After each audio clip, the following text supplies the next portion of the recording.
নমস্কার বন্ধুরা, বেদকথার পরিবারে সবাইকে অনেক অনেক স্বাগত। বন্ধুরা, আমাদের বাড়িতে প্রায়শই তো কাজ ভেঙে যায় এবং এই কাজ ভেঙে গেলে আমরা বিষয়টিকে অশুভ বলে মনে করি কত বড়ই না ক্ষতি আমাদের সামনে অপেক্ষা করছে, অথবা কত বড়ই না বিপদ আমাদের জন্য অপেক্ষা করছে। কিন্তু বন্ধুরা, আপনারা কি জানেন, বাস্তুশাস্ত্র কিন্তু এই মতকে একদমই সমর্থন করে না।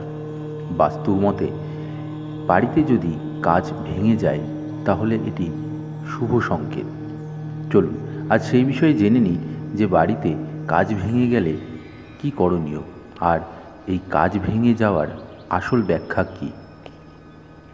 বন্ধুরা, কাজ ভাঙাকে আমরা অনেকেই অশুভ ইঙ্গিত বলে মনে করি, কিন্তু বাস্তুশাস্ত্র এই মতকে সমর্থন করে না। বাস্তু অনুসারে বাড়িতে কাজ ভাঙা অত্যন্ত শুভ বলে মনে করা হয়। অশুভ শক্তিকে শুষে নিয়ে কাজ ভেঙে যায় বলেই মনে করা হয়। আপনার বাড়িতে যদি দরজা বা জানালার কাজ ভেঙে যায় বা তাতে ফাটল দেখা দেয়, তাহলে মনে করবেন এটি অশুভ নয়। এর কারণ কোনো সুসংবাদের দিকে ইঙ্গিত দিচ্ছে, এমনকি এটি আচমকা ধন আগমনেরও ইশারা দিচ্ছে।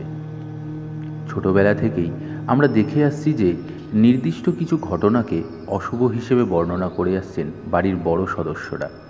যেমন, কোথাও আপনি ভালো কাজে বেরোচ্ছেন, তখন বিড়াল রাস্তা কেটে দিল। অনেকেই মনে করেন যে সেই রাস্তা পার করলে কাজ ভেস্তে যাবে। আবার ডান চোখ পিটপিট করাকেও অশুভ ইঙ্গিত বলে মনে করা হয়। শুধু তাই নয়, দুধ ফোটানোর সময় তা উতলে পড়ে গেলে সকলে মনে করেন যে নিশ্চয়ই খারাপ কিছু ঘটবে। এমনই কিছু প্রচলিত জিনিস আছে, তার মধ্যে অন্যতম হলো কাজ ভেঙে যাওয়া। এই কাজ ভেঙে যাওয়াকে অনেকে অশুভ বলে মনে করেন। বাস্তুশাস্ত্র ঠিক এর উল্টো কথা বলছে। বাস্তু অনুযায়ী কাজ ভাঙা একটি শুভ সংকেত।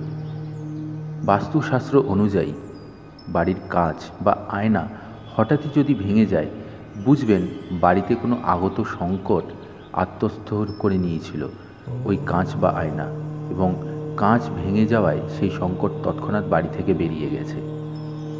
বাড়ির দরজা বা জানলার কাঁচ যদি ভেঙে যায় বা তাতে ফাটল ধরে, তাহলে সেটি অশুভ মনে করবেন না। এর কারণ এটি কোনো সুসংবাদের দিকে ইঙ্গিত দেয়, এমনকি এটি আচমকা ধন আগমনের ইশারাও করে থাকে। বাস্তু অনুযায়ী বাড়িতে কাজ ভেঙে গেলে স্বস্তির নিঃশ্বাস ফেলতে পারেন, কারণ এটি পুরনো বিবাদ সমাপ্ত হওয়ার কথা বলে। পাশাপাশি কোনো ব্যক্তি অসুস্থ থাকলে তার স্বাস্থ্যোন্নতিও ঘটে।